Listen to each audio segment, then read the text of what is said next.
कहानी की शुरुआत होती है एक रेगिस्तान को दिखाते हुए, जहां पर हाल ही में एक अनजान मिलिट्री का प्लेन क्रैश हुआ था। उस जगह पर पूछताछ करने के लिए अमेरिकी सोल्जर्स भी आ गए थे कि यहाँ पर हुआ क्या था। उन ऑफिसर्स के लीडर का नाम लैकॉम होता है, जो सबसे पूछताछ कर रहा था। उसी गांव में रहने वाला एक बूढ़ा आदमी बताता है कि रात को कोई चमकती हुई चीज नीचे आई थी और उसने ही ये सारी तबाही मचाई है। जब बाकी सारे सोल्जर्स मिलिट्री के प्लेन को देखने जाते हैं, तब उन्हें पता चला कि ये प्लेन्स तो वर्ल्ड वॉर 2 के टाइम ही लुप्त हो चुकी थी। फिर आखिरकार ये सब यहाँ पर कैसे आ गई? ताज्जुब की बात होती है कि प्लेन की कंडीशन बहुत ही ज्यादा अच्छी थी और वो चल भी रही होती है। अब हमें यहाँ एयरफोर्स के एक कंट्रोल सेंटर को दिखाया जाता है, जहाँ पर एक आदमी रडार पर अपने सोल्जर्स को कमांड दे रहा था कि उन्हें कहाँ पर जाना है। तभी उनमें से एक एम्प्लॉय ने अपने मिलिट्री ऑफिसर, जो कि हेलीकॉप्टर चला रहे थे, उन्हें बताया कि तुम्हारे पीछे एक अनजान चीज मौजूद है जो लगातार तुम्हारी तरफ बढ़ रही है। बट वो सोल्जर जवाब दे रहे थे कि ऐसी तो कोई भी चीज हमें दिखाई नहीं दे रही। यहाँ रडार पर उनके सिग्नल्स लगातार मिल रहे थे कि वो हेलीकॉप्टर के पास आ रहे हैं, और अब देखते ही देखते काफी ज्यादा स्पीड में वो अनजान ऑब्जेक्ट हेलीकॉप्टर से दूर निकल जाता है। यहाँ सभी लोग कंट्रोल सेंटर में थोड़ा सा डर गए थे, इसीलिए वो सोल्जर से जवाब मांगते हैं कि वहाँ पर क्या हुआ।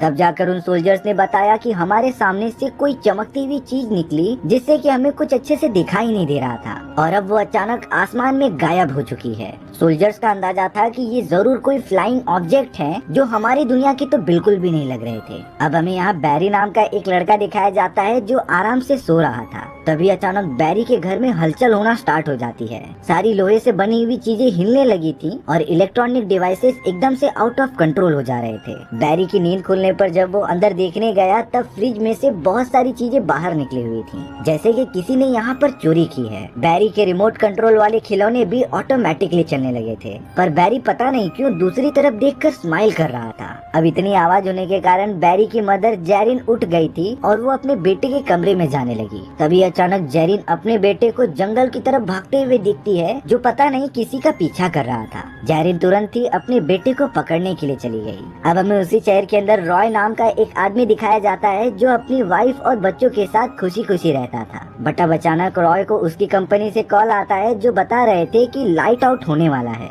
यानी कि पूरे शहर की बिजली एक साथ चली जाएगी, इसीलिए तुम जल्द से जल्द कंपनी आकर इसे ठीक कर लो। कुछ ही मिनटों के अंदर होता भी ऐसा ही है। पूरे शहर की बिजली अचानक से गायब होने लगी थी। रॉय को कुछ नहीं समझता कि आखिर ये लाइट आउट कैसे हो गया, इसीलिए अब वो अपनी फैमिली को घर में ही रहने के लिए कहकर निकल पड़ता है अपनी कंपनी की तरफ। रास्ते में जब वो आगे की तरफ बढ़ने के लिए मैप को देख रहा था, तभी उसे अपनी कार के पीछे से किसी की रोशनी दिखाई देती है। रॉय बिना देखे अंदाजा लगा लेता है कि शायद पीछे से कोई कार आ रही है जो आगे जाना चाहती है, इसीलिए रॉय ने अपनी कार को साइड में लगा दिया और हाथ दिखाने लगा कि तुम आगे चले जाओ। बट अब वो लाइट जो रॉय के कार के पीछे थी, वो हवा में उड़ने लग जाती है, यानी कि वो कोई कार नहीं थी, बल्कि वो तो एलियंस की स्पेसशिप होती है। उनके स्पेसशिप की इतनी ज्यादा रोशनी के कारण रॉय उन्हें देख ही नहीं पा रहा था, बट उसे अंदाजा तो हो जाता है कि ये जरूर उड़न तस्तरियां हैं, जो दूसरी दुनिया से पृथ्वी पर आई थी। एलियंस की वो स्पेसशिप अब लगातार आगे की तरफ ट्रेवल करने लग जाती है। रॉय को इन सारी चीजों के बारे में पता करना था, इसीलिए वो भी उनका पीछा करने लगता है।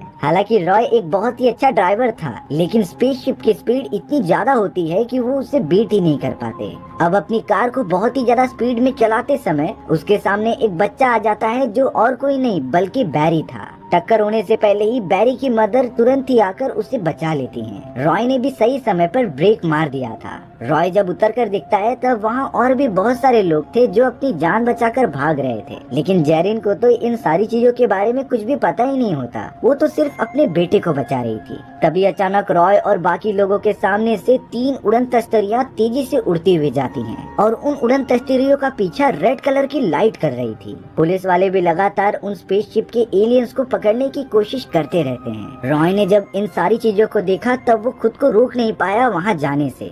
वो तुरंत ही अपनी कार निकालता है और स्पेसशिप के पीछे लग जाता है। पुलिस वालों की एक कार तो जाने अनजाने में खाई से नीचे गिर गई थी, और अब वो तीनों स्पेसशिप के साथ साथ रेड लाइट भी हवा में कहीं दूर निकल जाती हैं। रॉय भी बाकी पुलिस ऑफिसर्स के साथ वहीं रुक गया था, क्योंकि वो आगे नहीं बढ़ सकते थे। स्पेसशिप पता नहीं कैसे बादलों में चली गई और अजीब तरीके के कलर्स निकालने लगी। रॉय ने इतना अनोखा नजारा सपने में भी नहीं देखा था। वो तो अपनी फैमिली वालों को भी लेकर आता है ये सारी चीजें दिखाने के लिए, बट अभी तक किसी को अंदाजा नहीं था कि ये खतरनाक एलियंस किस हद तक जा सकते हैं। अब हमें यहाँ रेगिस्तान में बहुत सारे रिसर्चर्स की एक टीम दिखाई जाती है जिन्हें की कोई अनोखी खबर मिली थी। जैसे ही वो सारे लोग रेगिस्तान में पहुंचकर देखते हैं तब वहाँ एक पानी का बहुत ही बड़ा जहाज था जो पता नहीं कैसे रेगिस्तान के बीचों बीच आ गया होता है। सारे के सारे रिसर्चर्स पूरी तरीके से चौंक गए थे कि ये पॉसिबल ही नहीं हो सकता, लेकिन कहीं न कहीं लग रहा था कि ये सारी चीजें उन खतरनाक एलियंस ने की हैं। अब लैकॉन की टीम ट्रैवल करते हुए डायरेक्टली इंडिया में आ जाते हैं क्योंकि उन्हें पता चला था कि भारत की एक जगह पर आसमान से अजीब तरीके की आवाजें आ रही हैं। इसीलिए जब लैकॉन की टीम इंडिया पहुंचकर उस जगह पर जाती है तो रियलिटी में उसे आसमान से अजीब तरीके की आवाजें सुनाई दे रही थी।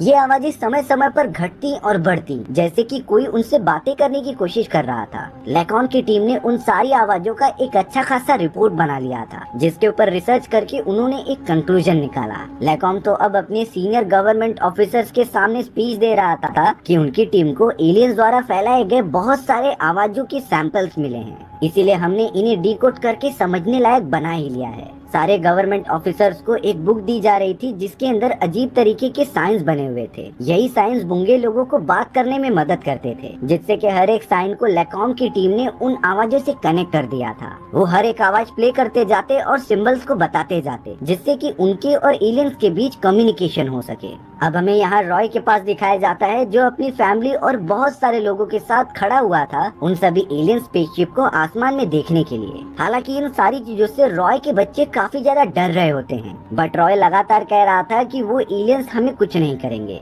रॉय का बेटा पता नहीं क्यों मिट्टी की मदद से एक चट्टान जैसी आकृति बना रहा था जिसे कि उसने शायद अपने सपने में देखा होगा। रॉय इन सारी चीजों पर ज्यादा ध्यान नहीं देता, बट अब अगले ही मोमेंट में आसमान में से वही खतरनाक एलियन स्पेसशिप लगातार गुजरने लगी थी। उनका पीछा अब तो मिलिट्री के हेलीकॉप्टर्स भी करने लग जाते हैं, जिनके पंखे घूमने की वजह से बहुत ही ज्यादा हवा चल रही थी। जितने भी लोग नीचे खड़े होते हैं वो तो अपनी जान बचाकर वहाँ से दूर भागने लगे थे। यहाँ पर हमें लैकॉम और उसकी टीम को दिखाया जा रहा था जो लगातार वही लैंग्वेज यूज करके आसमान की तरफ मैसेज भेजते हैं। कुछ ही समय के अंदर अंदर उन्हें एक रिप्लाई भी मिलता है जो कि किसी टाइप के कोऑर्डिनेट्स थे। जब लैकॉम ने अपनी टीम को ये सारे कोऑर्डिनेट्स पृथ्वी से मैच करके देखने के लिए कहा तब जाकर उन्हें एक स्पॉट मिलता है। तो पूरे कोऑर्डिनेट्स को मिलाने के बाद पृथ्वी के व्योमिंग जगह का पता चलता है। इसीलिए ब्लैककॉम की टीम ने डिसाइड किया कि वो व्योमिंग जाकर चेक करेंगे कि आखिर वहाँ पर क्या राज छुपा हुआ है। अब हमें यहाँ जेरिन को दिखाया जाता है जो किसी टाइप की पेंटिंग बना रही थी। ये उसी पहाड़ जैसी पेंटिंग होती है जिसे कि रॉय के बेटे ने बनाया था।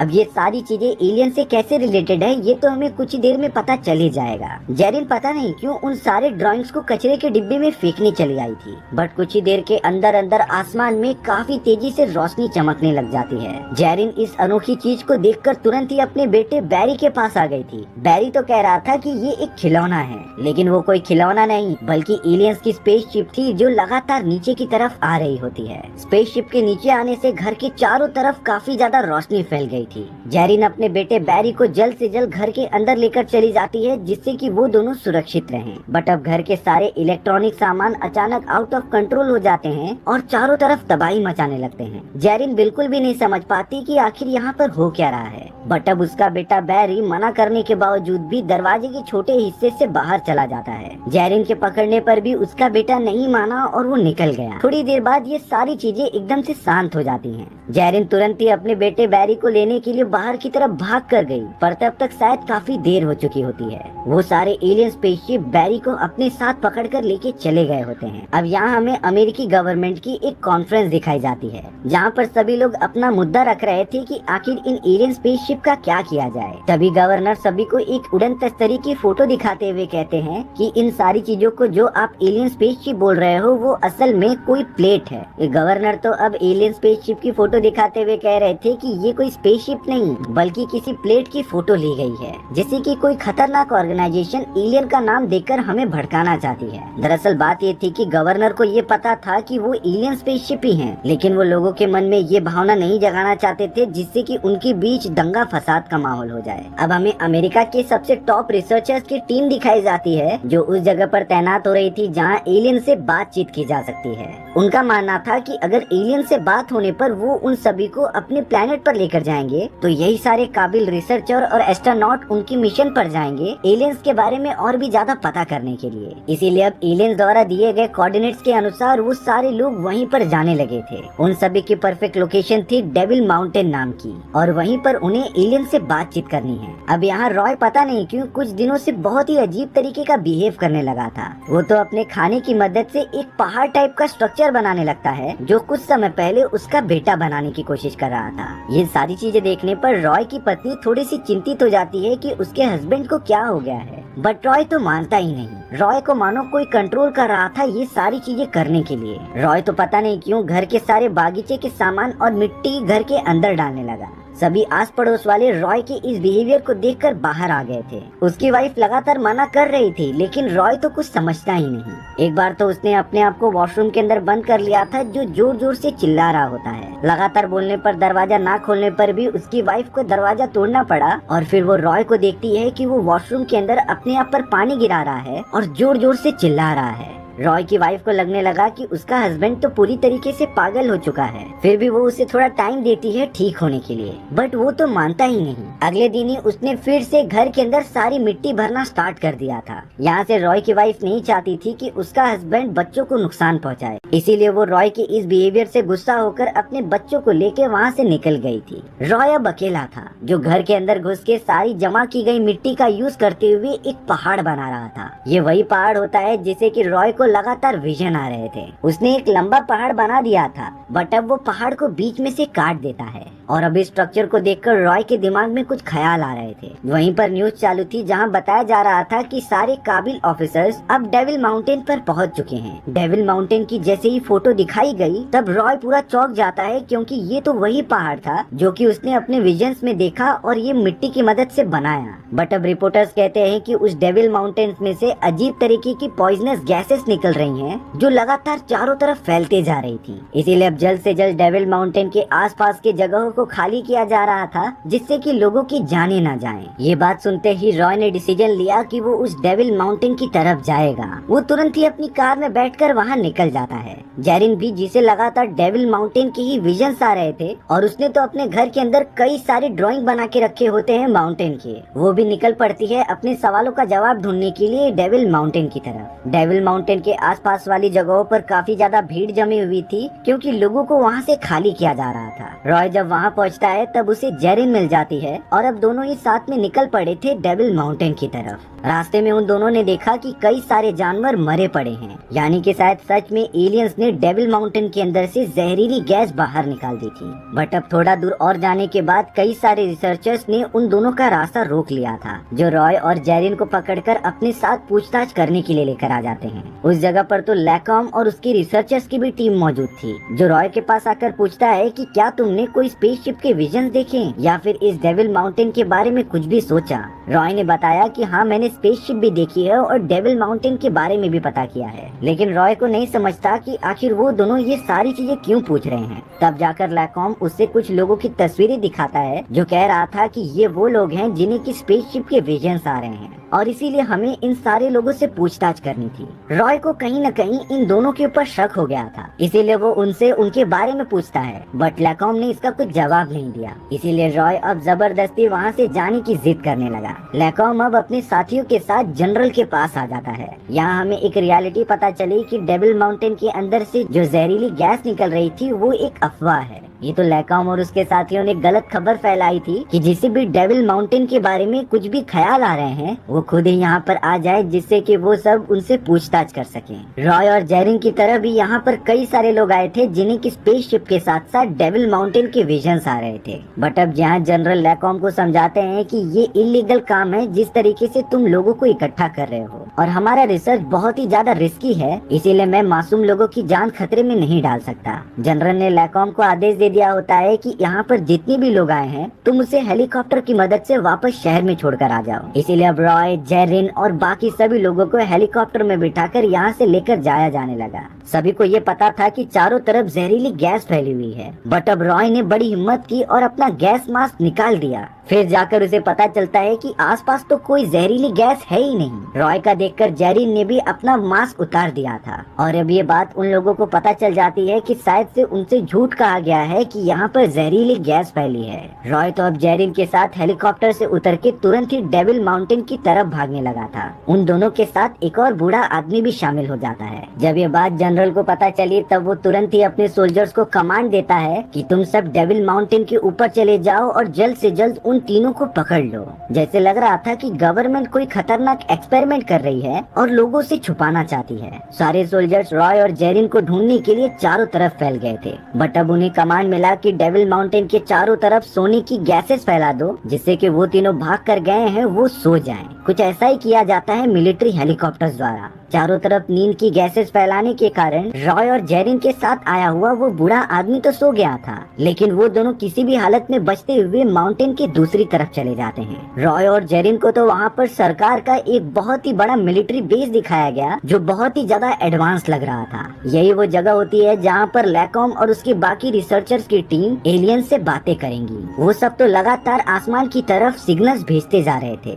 कुछ ही घंटों के अंदर ही अंदर आसमान में कई सारी एलियन स्पेसशिप आ गई थी जिनका पीछा वही रेड लाइट कर रही होती है। अब धीरे धीरे वो तीनों स्पेसशिप कमांड बेस के और नजदीक आते जा रही थी। लैकॉम ने अपनी टीम के साथ जितनी भी रिसर्च करके कम्युनिकेशन सिंबल्स बनाए होते हैं वो इसी के हिसाब से एलियंस को इशारा कर रहा था और उसकी टीम पीछे से वैसा ही साउंड निकाल रही थी। उन तीनों एलियंस की स्पेसशिप उसी हिसाब से जवाब दे रही होती है, जिसे सुनने के बाद लैकॉम सेटिस्फाई हो गया था कि ये एलियंस हम पर हमला करने नहीं आए हैं। अगले ही मोमेंट में वो तीनों स्पेसशिप आसमान की तरफ निकल गई और गायब हो गई। रॉय जेरिन को वहीं पर रुकने के लिए कहकर आगे बढ़ने लगता है चेक करने के लिए। अब अचानक डेविल माउंटेन के ठीक ऊपर कई सारे बादल बनने लग गए थे। ये इतने बड़ी मात्रा में फैले होते हैं कि काफी दूर से भी दिखाई दे जाते और अब चारों तरफ एक ऐसा सिग्नल फैल गया था जिसे फॉलो करते हुए एलियंस के और भी सारी स्पेसशिप जमा होते जा रही थी। कुछ ही देर बाद एंट्री होती है एलियंस के मदरशिप की जो पूरे डेविल माउंटेन से भी 10 गुना ज्यादा बड़ी थी। वो बड़े सी स्पेसशिप अब धीरे धीरे लैंड करने की पोजीशन में आती जा रही होती है, जैसे कि उन्हें इंसानों के सिग्नल्स मिल गए हैं और वो उनका स्वागत कर रहे हैं। लैकॉम तो रॉय से पूछने लगा था कि आखिर तुमने अपने विजन्स में ऐसा क्या देखा जो तुम डेविल माउंटेन की तरफ खींचे चले आए। रॉय इसका कुछ जवाब नहीं देता और लगातार स्पेसशिप की तरफ देखता रहता है। अब स्पेसशिप लैंड होने के बाद उसका डोर ओपन हो रहा था जिसके अंदर से बहुत सारे लोग बाहर निकल रहे होते हैं। दरअसल ये वही सारे सोल्जर्स थे जो वर्ल्ड वॉर 2 के दौरान गायब हो चुके होते हैं।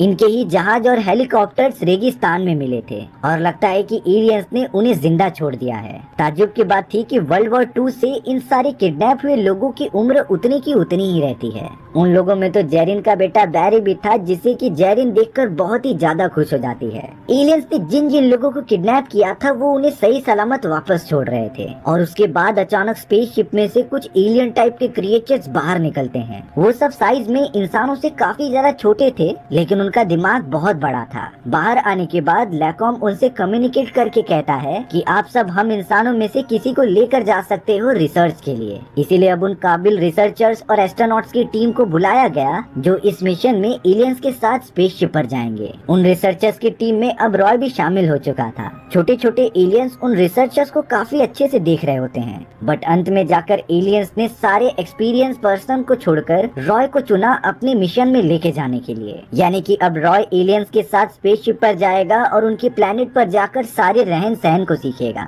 लैकॉम तो एलियंस से सिंबॉलिक लैंग्वेज में बात कर रहा था और उनका धन्यवाद भी कर रहा था। रॉय तो अब एलियंस के साथ उनकी स्पेसशिप के अंदर चला जाता है, जिसके बाद छोटी छोटी स्पेसशिप के साथ साथ मदर स्पेसशिप भी निकल पड़ी थी आसमान की गहराइयों में। और इसी के साथ हमारी ये कहानी यहीं पर खत्म हो जाती है। सो व्यूअर्स, आपको ये स्टोरी कैसी लगी कमेंट सेक्शन में बताना भूलना मत। और अगर आपको मेरा एक्सप्लेनेशन 1% भी अच्छा लगा होगा ना तो वीडियो को लाइक एंड चैनल को सब्सक्राइब जरूर कर देना।